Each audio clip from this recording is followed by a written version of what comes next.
කොහොමද කට්ටිය මේ තියන්නේ දැන්ට දවස් 2-3කට විතර කලින් ඉවර කරපු පීයක් මේක මම මේ නිකන් ඉන්න ගමන් ආසාවට හදපු එකක් මගේ පාවිච්චියට රීකව් මොඩල් එකක්. ඒ කියන්නේ මේකේ කර්ව් දෙකක් තියෙනවා. එකක් මෙතනින් මෙහෙම ඇතුළට ගිහිල්ලා මෙතනින් පිට ඇවිල්ලා ඕක නිකන් අර චොපර් ටයිප් මොඩල් එකක් මේක. ඒ කියන්නේ බර වැඩට පාවිච්චි කරන්න එහෙම හදපු එකක්.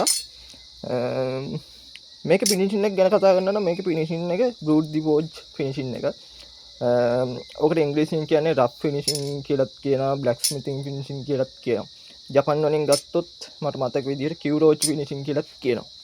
ඒ කියන්නේ මේකේ දැන් මේකේ සර්ෆේස් එකේ මේ තැලුම් පාරවල් ඔහොමම තියෙද්දි තමයි ඕක ෆිනිෂ් වෙන්නේ. ඒ කියන්නේ මේවා අපෝ ගයින්ඩරෙන් හෝ අතින් පොලිෂ් කරන්න මුකුවත් කරන්න යන්නේ නැහැ. මේක මෙහෙමම තමයි. දැන් මේක ඊළඟට කරන්න තියෙන්නේ පණ පොල මිට ගහන්න විතරයි තියෙන්නේ. ඊට පස්සේ මුවත් කරලා පාවිච්චියට ගන්න තියෙන්නේ. දැන් මේක ඕගොල්ලෝ බැලු බැලමට පේනවා මේ බොහොම පොඩි ප්‍රමාණයක් තමයි මුවාත ගෑවිලා තියෙන්නේ. පේනවනේ. ඕක ඔහොම තමයි වෙන්නේ. ඒ කියන්නේ බ්‍රූට් දි පෝච් ෆිනිෂින් එකේ හරියටම කළොත් ස්ටෑන්ඩඩ් විදිහටම කළොත් සාමාන්‍යයෙන් ඒගොල්ලෝ පිටරට කට්ටිය කියන්නේ පීය තලලා ඉවර වෙලා පීරි පාරක් අල්ලලා පණ පොවන්න ගන්න පුළුවන් කියලා තමයි කියන්නේ. දැන් මේකත් ඒ වගේම තමයි. මම පොඩ්ඩක් අර මිටියෙන් හරියටම හැඩේ රිෆයින් කරන්න බැරි හින්දා මෙන්න මේ උඩ ස්පයින් එක කොටසයි මුවාත පැත්තයි පොඩ්ඩක් ගාගත්තා. ඒ කියන්නේ කිනි හිටිනුයි මිටියනුයි හරියටම දශමෙටම මට උමනා විදිහට ගන්න බෑ. ඒක ඇති ඉතින් ඒක මේ කන්ට්‍රෝල් කරන්න පුළුවන් මට්ටමක් තියෙනවනේ. දැන් මේ මිට පැත්ත මේ හරිය ඒවත් තනිකරම මිටියෙන් ආපු ඒවා. ඒත් අර හරියට බැලුවොත් පොඩි පොඩි ඒවා තියෙන ඒවා ලොකුවට ඉෂුව එකක් නෑ. අපිට මේ විදිහටම ෆිනිෂ් කරන්න පුළුවන්. මේක හරි ලස්සන ෆිනිෂින් එකක්. ඒ කියන්නේ වැඩේ හරියට කළොත්, හරිම ටෙක්නික් එකකට කළොත් හරිම ලස්සන ෆිනිෂින් එකක්. සාමාන්‍යයෙන් මේක ඔය ජපන් කිචන් නයිෆ් වල මේක මම දැකලා තියෙනවා. මොකද මේ විදිහට රෆ් ෆිනිෂින් එකට තිබ්බහම අර අපි කපන එළවලු හරි මාළු හරි මස් හරි ඒවා පීයට ඇලෙන්නේ නැහැ.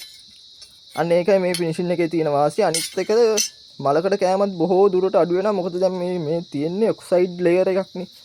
ඒ ඔක්සයිඩ් ලේයර් එක මේක සෑහෙන හයියයි. ඒ කියන්නේ හෙන තදයි මේක. ගයින්ඩර් එකකින් උනත් සෑහෙන අමාරුයි මේක යවන්න. ඉතින් මේක නිකන් අර ප්‍රොටෙක්ටිව් ලේයර් එකක් වගේ පීයට හොඳට වැඩ කරනවා මලකඩේට වෘත්තු වෙන විදිහට. දැන් මේක කොහොමද මම ඔයිල් වල පණ පොවන්නේ. ඔයිල් වල පණ පෙව්වහම මේක කළු පාට වෙලා එන්නේ. ඒක පොඩ්ඩක් ආයි ඔය වයර් බ්‍රෂ් එකකින් පොඩ්ඩක් අර පීයේ ෆිනිෂින් එක ලස්සන වෙන්න පොඩ්ඩක් අල්ලලා මේවා කරනවා. ඉතින් ඇත්තටම මේක හොඳ ලස්සන ෆිනිෂින් එකක්. අර අපේ කට්ටිය ගොඩක්ම ඉල්ලන්නේ හයි එන්ඩ් ෆිනිෂින්.